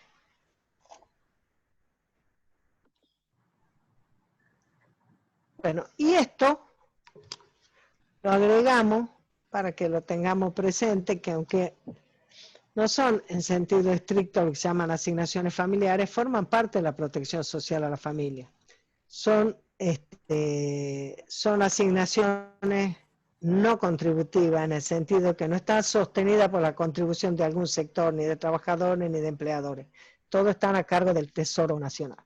La pensión para madres de 7 hijos, esa fue una ley de la época de Alfonsín, que ha ido teniendo algunas restricciones posteriores, porque en una etapa era así completamente indiscriminada, o sea, para cualquier mujer que hubiera dado a luz 7 hijos, estén vivos o estén muertos, sean grandes, mayores de edad o lo que fuera, que tiene la virtud de reconocer que esa madre ha criado esos hijos, pero que al mismo tiempo, por ahí no es tan relevante si vos lo pensás que ya tus hijos están grandes, que cada uno de ellos va más o menos haciendo su vida, de modo que después ha ido teniendo algunas restricciones y cosas. Entonces, vos podés aspirar a la pensión para madre de 7 hijos siempre y cuando tengas ciertas condiciones, digamos, económicos, sociales, eso te lo van a...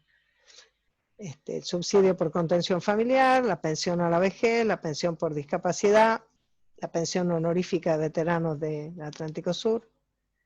La pensión derivada de jubilación la vamos a ver, claro. Aquí lo que estamos diciendo es que la pensión derivada de jubilación sí es contributiva, está dentro del sistema previsional, aunque también forma parte de la cobertura a la familia. Y nos gustaba compartir con ustedes lo que se llama el IFE, el ingreso familiar de emergencia. Vamos a poner en el aula, Camila, el decreto que lo establece.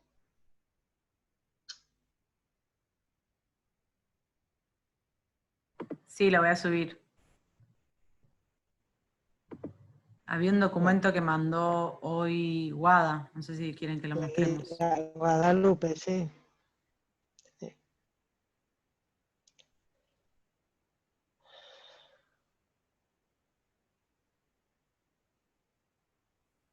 Yo quería hacer una pregunta.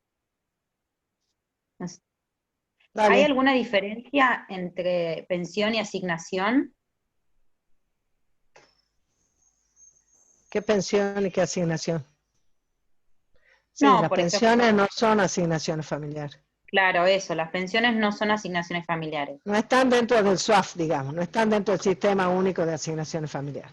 Están las pensiones derivadas que están dentro del sistema previsional, se llaman derivadas porque son las pensiones que corresponden en caso de fallecimiento de un cónyuge o de un conviviente registrado a convivencia, le corresponden al que se llama al supérstite, o sea, al que queda vivo o viva, pero es una pensión,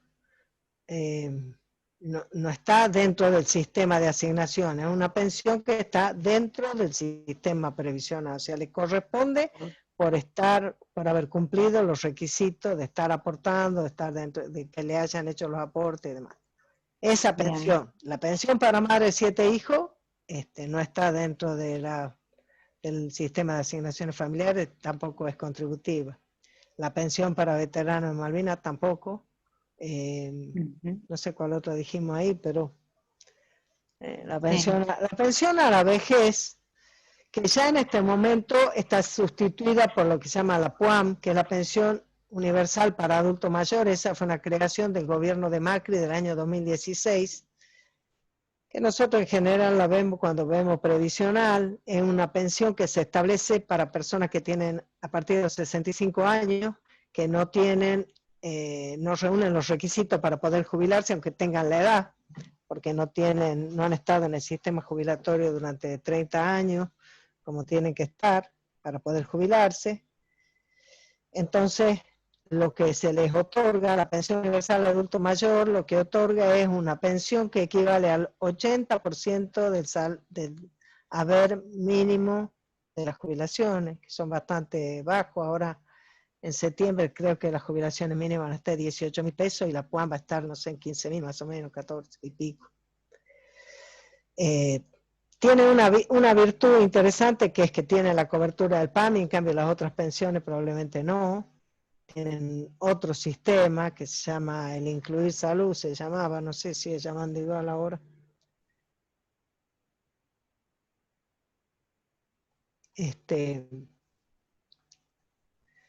Entonces la pensión a la vejez ha sido sustituida por eso. La pensión por discapacidad tampoco está dentro del sistema contributivo, no está dentro del sistema relacionado con el trabajo.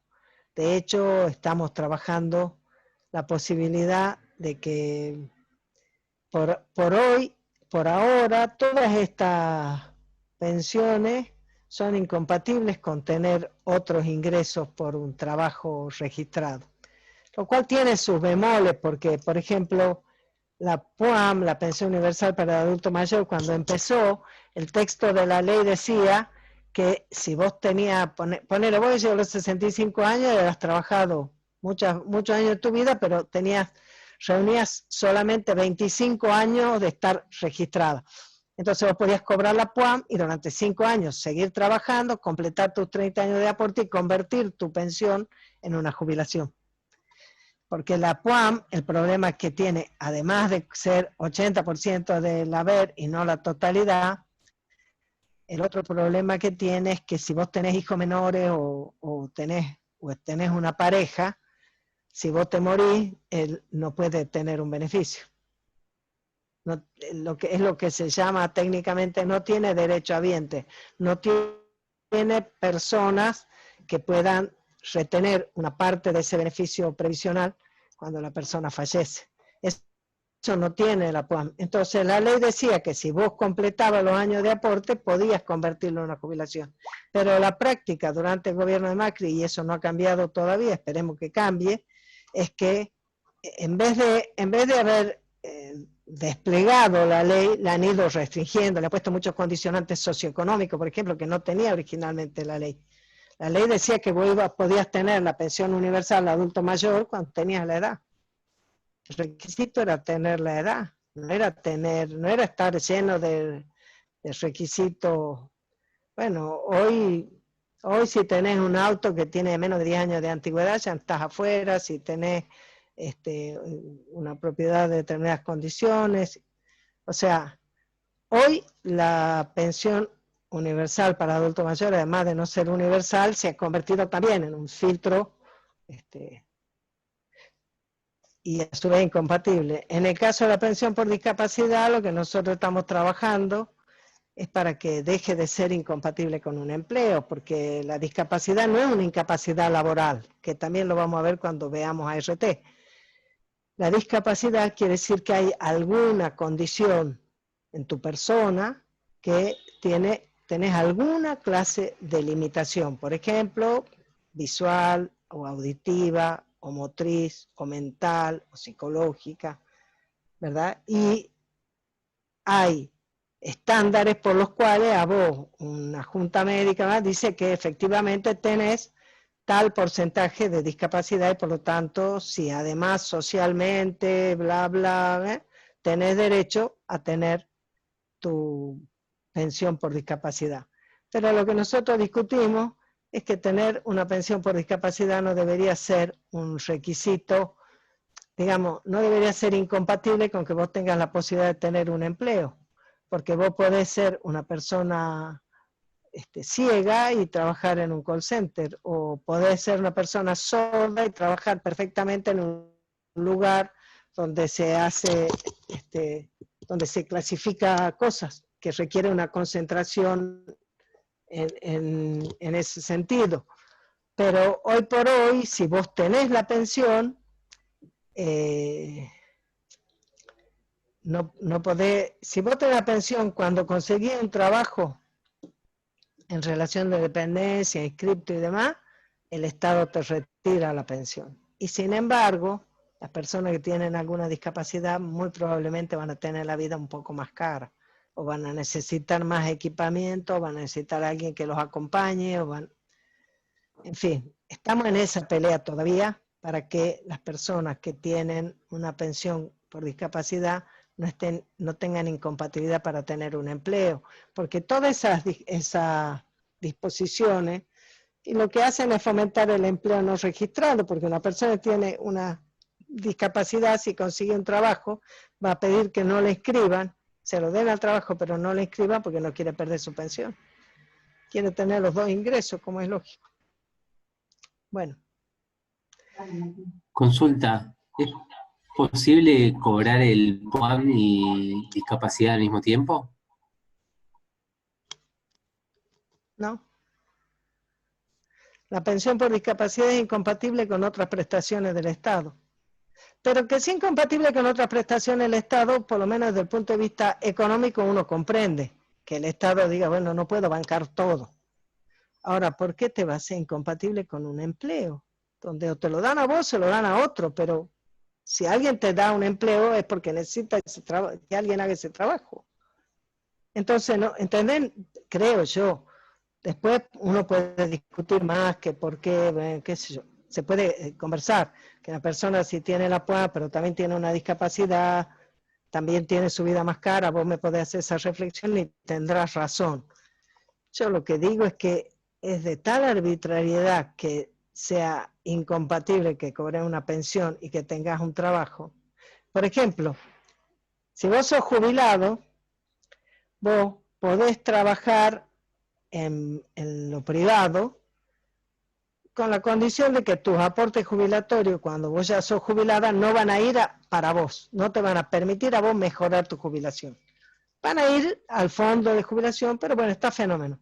Pero vos jubilado no podés trabajar para el Estado.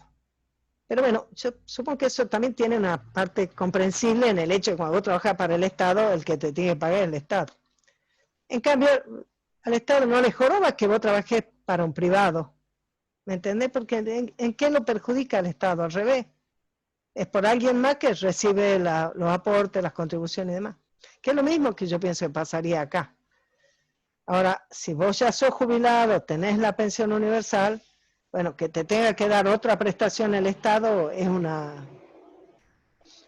es un tema donde vos tenés que mirar cuál es la manera en que el Estado concurre a respaldar a su población, en todas las cosas, ¿no? De hecho, estábamos por ver el ingreso familiar de emergencia, que fue una decisión precisamente de la emergencia, que se estableció en abril, a partir de que el 20 de marzo se estableció la cuarentena, que ya dijimos que es como 160 ahora, pero el punto es que en ese momento se plantearon cuáles eran las consideradas actividades esenciales y todas las demás no podían hacer nada. Entonces, si vos no podías hacer nada de tu trabajo, no podías cobrar. Entonces, se estableció ese para trabajadores y trabajadoras informales, para empleadas domésticas, o sea, trabajadores en casas particulares, para monotributistas sociales y para monotributistas de las dos categorías más bajas. ¿Cuáles son los requisitos? Ahí están. Eso está en un decreto del presidente, ser argentino, etcétera, con una residencia legal en el país no inferior a 2 años, tener entre 18 y 65 años de edad, o sea, lo que se considera la edad activa, y que el titular o su grupo familiar no tenga ingreso proveniente de un trabajo en relación de dependencia en el sector público o en el privado. Ahí dice Manuel que otro punto es que con los trabajadores golondrinas pierde muchas veces el programa, claro. Y eso que hay trabajos al respecto, y hay búsquedas, y hay algunas respuestas, pero sí, es todo un tema. Es todo un tema. Y hay muchos en un país como el nuestro, trabajadores que van a Tucumán para la zafra, que van al sur para la recolección de la fruta, que van al NEA por el algodón, o por la yerba, o por el té.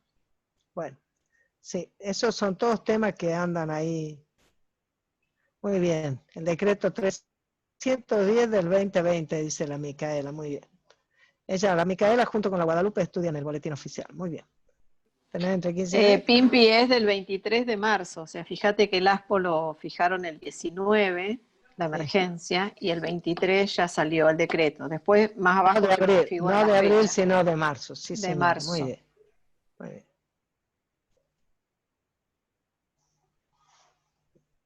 que el titular no tenga un trabajo en relación de dependencia en el sector público o privado, que el titular o su grupo familiar no tenga ingresos provenientes de ser monotributista de categoría C o superior, o del régimen de autónomo, que no tenga una prestación por desempleo, no tenga jubilaciones, pensiones, retiros contributivos o no contributivos nacionales, provinciales, municipales o de la Ciudad Autónoma de Buenos Aires, que no tenga planes sociales, salario social complementario, hacemos un futuro, potenciar trabajo u otros programas sociales. Bueno, la idea es que es para las personas que se han quedado sin ingreso, a las personas que se han quedado sin ingreso. Y el IFE dice es compatible con el cobro de la asignación universal por hijo, la asignación por embarazo y el programa Progresar, que es un programa para que las personas tengan un ingreso y estudien, ¿no? En términos generales, la mayoría de esto, esto que acaba de decir, las compatibilidades con eso, suelen ser compatibles con la mayoría de los salarios familiares, digamos, decís vos, y el progresar. Que distintos beneficios que pueden recibir las personas, los podés seguir recibiendo si recibís estos que acaba si subís, Camila, los de arriba, el AUH, el embarazo y... Ahí nomás. Que el ingreso familiar de emergencia es compatible con el cobro de la asignación universal por hijo, la asignación por embarazo para protección social, o sea, las personas que no tienen relación de dependencia, y también el progresar. Y se ha priorizado que lo cobre la mujer. Eso ha sido también bien interesante. Bueno. Fecha, 1 de abril, mayo, 2 junio, 3 de agosto. Bueno, alguna ayuda para la familia ha sido, pero... ¿Sí? ¿Salió qué? No, que salió como por única vez y una vez que se implementó, como en la medida que se fue extendiendo la situación de emergencia, tuvieron que sacar otros. Ahora creo que la semana que viene ya se empieza a pagar la tercer IFE. Claro, de todas maneras, estamos en agosto. Bueno, para muchas familias ha sido algo, tener por lo menos algún ingreso. Pero bueno, también como todas las cosas, después han ido afinando la puntería, porque ahora ya toman en consideración que si los hijos hasta cierta edad, hijos mayores de cierta edad, si los padres lo cobran, ven el asunto si dónde viven, en fin. La idea es que sea uno por familia, conviviente. Después lo mismo, uno dice, bueno, con 10.000 pesos tampoco va a resolver gran cosa, en menos que ni siquiera ha logrado ser algo mensual, pero bueno, ha sido una búsqueda. Y una cosa que puede valer mucho la pena y que capaz que la Camila lo puede poner para que lo miremos, es un informe que ha hecho la Dirección de Género del Ministerio de Economía, mostrando cómo, dos cosas ha mostrado, cómo en la pandemia, que a nosotros nos puede venir bien en la última unidad, pero también verlo ahora, ha mostrado cómo en la pandemia las mujeres hemos estado sobrecargadas en el trabajo, porque muchas, digamos, toda la familia viviendo todas juntas las 24 horas en el hogar ha significado mucho más trabajo en todos sentidos, agregado a eso que cuando hay niños o niñas y lo que sea en edad escolar, eso también ha aumentado el trabajo, el hecho de que en muchos casos se ha hecho, ¿cómo? Lo estoy buscando ahí. ¿Me hablas, Camila? Digo que lo estoy buscando. Todavía no lo encontré. ¿Alguien me habló? No. Ah, sí. Estoy buscando el archivo. Bueno, pero ya lo vas a encontrar, porque es un informe que ha hecho la Mercedes de Alessandro, donde ella muestra cómo todas las políticas de apoyo al consumo y a los ingresos de las familias más humildes, en situaciones de mayor vulnerabilidad social, etcétera, han recibido y principalmente lo han cobrado las mujeres, y eso estuvo bueno, De todas maneras, para nosotras y creo que en general, el trabajo sigue siendo el que mejor puede ordenar la situación económica, social, de producción, de acceso a los bienes, de dignidad de la familia y de la propia seguridad social, porque cuando el empleo disminuye, la seguridad social se desploma. Cuando el empleo es poco, cuando los sueldos son bajos, es muy difícil sostener una seguridad social que sea adecuada. Y la seguridad social se fortalece, como los sindicatos se fortalecen cuando hay trabajo y las familias viven mejor y más. Decididamente, el trabajo es el gran organizador de nuestra sociedad y el que nos provee y nos permite tener nuestro mejor desarrollo, ¿no? Pimpi, acá tengo el archivo, ¿querés que lo muestre un poco? ¿O lo mando? Dale. Lo muestro. Mostrarlo un poquito y después Dale. que lo tengan ahí para verlo. Política ante el COVID y sus efectos sobre desigualdad de género.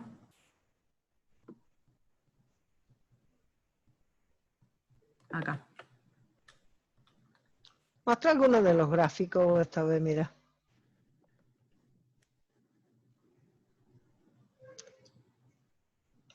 Esto es interesante, el bono que se dio durante la pandemia, el 94,7% son mujeres que lo cobraron, 57% son mujeres que cobraron el IFE, la personal de salud también, el 71% de los que cobraron bono por ser personal de salud son mujeres, del ATP solo el 35% son mujeres.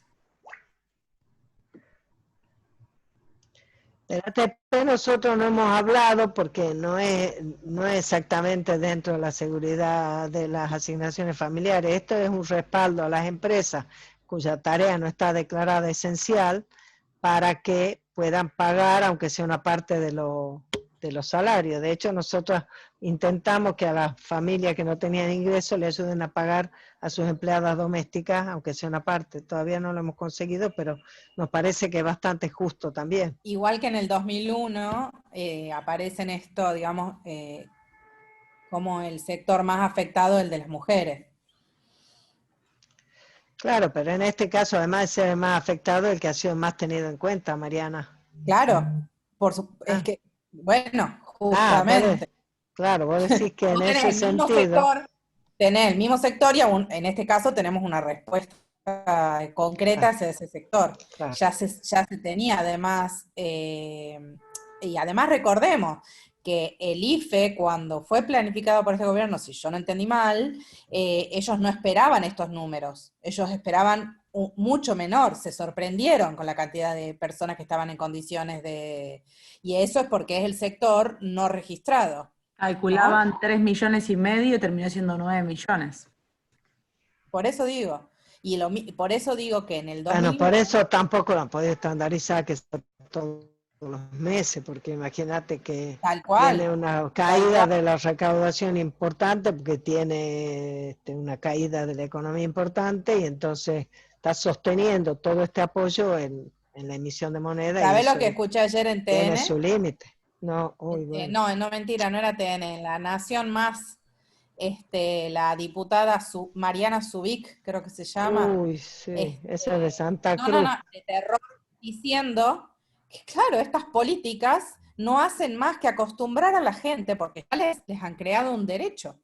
Ya ahora la gente se acostumbró a recibir todos los meses, cosa que no es cierto además, porque no ha sido los tres pagos, digamos, que hubo, no se corresponden a 3 meses, han ido, digamos, está desfasado, por decirlo así, y les han creado un derecho. Vos después, ¿cómo le vas a decir a la gente que no se lo vas a pagar? Y se supone que no le vas a decir porque se supone que va a reactivar el empleo y no va a hacer falta el IFE, digamos. No es la UH el IFE. Exacto. Bueno, ahí hay siempre una gran confusión, ¿no? Gente que dice que, bueno, gente que habla de los planes, los planeros, y que en realidad son son para denostar cualquier oportunidad que puedan tener los sectores populares. Pero lo cierto es que solamente se consigue trabajo o vas a estar construyendo algo que pueda tener perspectiva, ser duradero y demás. Entonces, la lógica es que las personas quieran cobrar esta cosa que viene así como el IFE, pero preferirían tener más que 10.000 pesos cada tanto, un sueldo todos los meses, trabajando. Distinto al salario familiar, sea que se llame asignación universal por hijo o que se llame asignación familiar. Porque en ese caso lo que vos estás teniendo es una política del Estado para proteger, para acompañar la protección que se hace de la familia.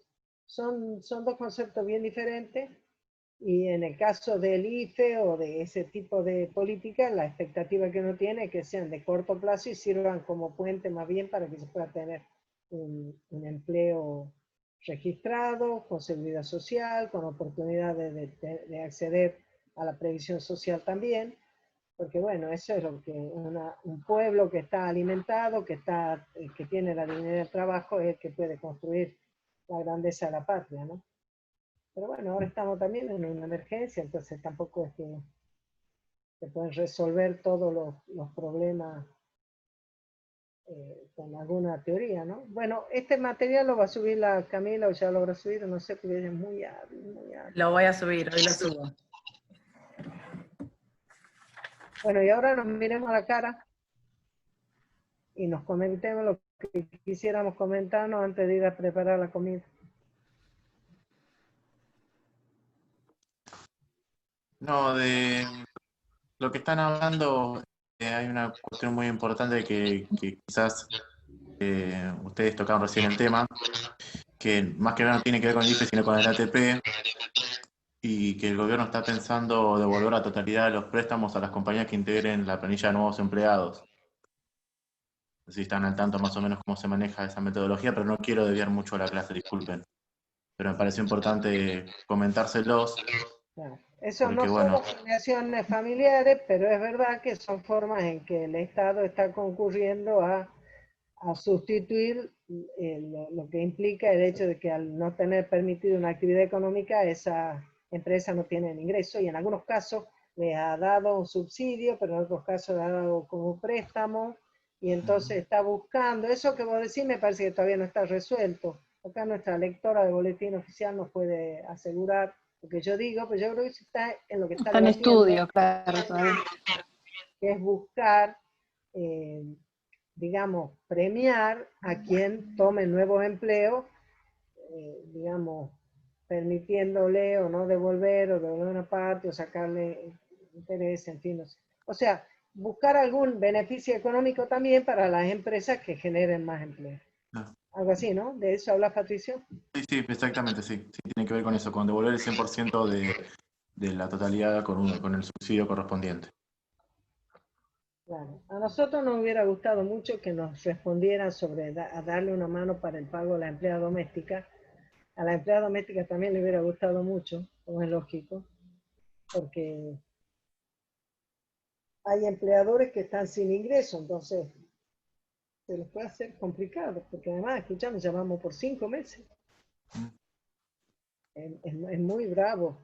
Una cosa, 1 mes, 2 meses, va más o menos, así, bueno, te privás o tenés un ahorro, lo que sea, pero sostener indefinidamente se hace bravísimo. Pero bueno, por ahora ese tema no se ha podido abordar. Pero bueno, ya forma parte de una discusión que excede las asignaciones familiares. Una consulta, la ley Brisa, ¿dónde entraría? O sea, porque no sabría dónde encuadrarla. ¿Qué sería? Una ley Es no contributiva, ponele. Una ley Claramente, reparatoria. ¿o no? ¿La escuché? Es una asignación no contributiva, no contributiva, eso sí, pero... Claro, es un subsidio que aparece para, es para hijos donde ha habido una situación de femicidio, ¿no? Sí. Claro. Es un Es como una beneficio. reparación del Claro. Como una indemnización del Estado. Pero no entraría dentro de la categoría de subsidio, mucho menos contributivo, ¿no? Che, tengo mal el sonido yo. Bueno, es subsidio, pero no es una asignación familiar. Por eso, o sea, es como una reparación, o sea, no es ni un subsidio, ni tampoco es una asignación. Por eso, quería buscar alguna figura donde encuadrarlo puntualmente. No, lo que pasa... Es un subsidio. Sí. Es un subsidio, porque no es un préstamo, es una asignación contributiva que proviene de una... Es un recurso que el Estado asigna específicamente para algo. Decide subsidiar esa situación. Lo que entiendo yo, según lo que se discutió en su momento, es que justamente como generalmente es la madre la que está a cargo y la que podría haber estado hasta ese momento cobrando la AUH, lo que se planteó fue la necesidad de que la puedan cobrar la persona que esté a cargo, que era un poco lo que hablábamos en el otro momento. Pero a raíz de esta situación particular, digamos, específica. Entonces, generalmente, ahí lo tramitan las personas que están a cargo y tiene el mismo concepto, que es para el niño. Pero la ley Brisa es solo una asignación universal. ¿Cómo universal? Es solamente una asignación universal por hijo, es así, nada más, no es un ingreso. No entiendo tu pregunta, perdóname. El monto. Sí, va dirigida al hijo, me parece. Es el hijo, el niño es el sujeto de derecho de la reparación, sí. Pero el monto, ¿te referís vos, Pimpi? Claro. Yo creo que es el equivalente a un salario mínimo. Por eso te digo, es que me parece que no es como la UH. Para mí la UH lo mismo la sigue teniendo como derecho. Sí, o sea, el único concepto... Había perdido el derecho a cobrar la asignación universal. Habría que ver quién lo cobraba, pero no lo había perdido. Lo que está proponiendo la ley Brisa es que tenga un ingreso. Pero con el motivo de haber perdido a la mamá en estas circunstancias. Ese es el objeto. Perdón que tengo muy mal sonido, pero es como se adiciona. Yo también creo. Claro, el punto concreto es que el planteo era que como justamente no lo estaba cobrando, porque cuando en esas situaciones tan particulares se vuelve todo engorroso. Entonces esto daba una respuesta directa y aseguraba ese ingreso a ese niño que acababa de sufrir esa situación particular, más allá de que después lo sigue cobrando. Yo estoy de acuerdo con ustedes. Lo que yo estoy diciendo, si vos quedaste huérfano, ¿quién va a ser y el padre es el que la mató a la madre? ¿Quién está cobrando la asignación? La persona que esté a cargo del hijo menor de edad.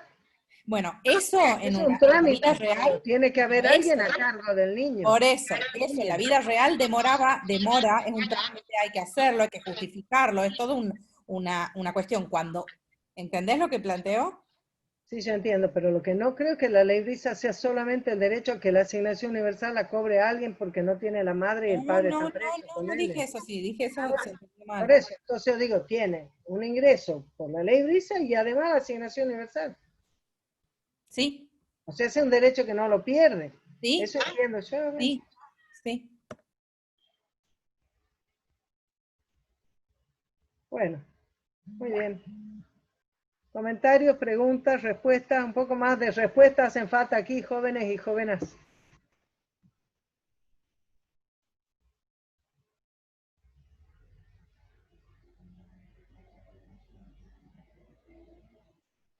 Muy cómodo, todos con el micrófono apagado, se hacen los giles, porque no nos estamos viendo así mano a mano.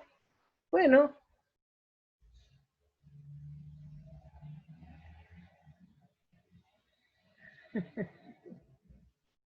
La Deida dice cariño. Bueno.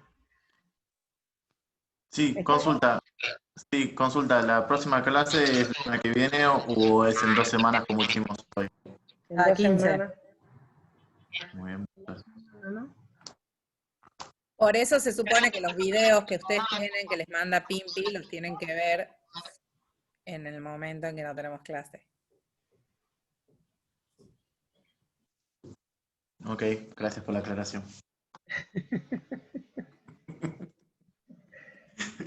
Sí, no sé si quedó claro. Alguien tiene que llevar la gorra puesta en Y esto. vos lo disfrutás, Mariana, así que tranquila, así que... Bueno, muy bien. Y vamos a poner algún tipo de trabajo práctico por ahí también para que vayan haciendo. Buenísimo. También ayuda a que uno se vuelva a preguntar cosas y a buscar los elementos o a preguntarlo en la próxima clase, o si no, nos escriben antes o lo que sea, ¿no? Muy bien. Ok. ¿Todos han anotado su nombre? Sí. Habíamos hablado de que si tenían dudas de cubrir la clase que viene, si necesitaban algo, ¿no, Mariana? ¿Cómo era eso? Claro. Nosotros, si el lunes que viene quieren ustedes juntarse para que veamos alguna cosa, alguna duda, nos escriben y nos organizamos. Ok. ¿Estamos? ¿Sí? Perfecto. Muy bien. Chao a En todos. principio nos vemos. Muchas gracias. Chau, Gracias. chau. Chao.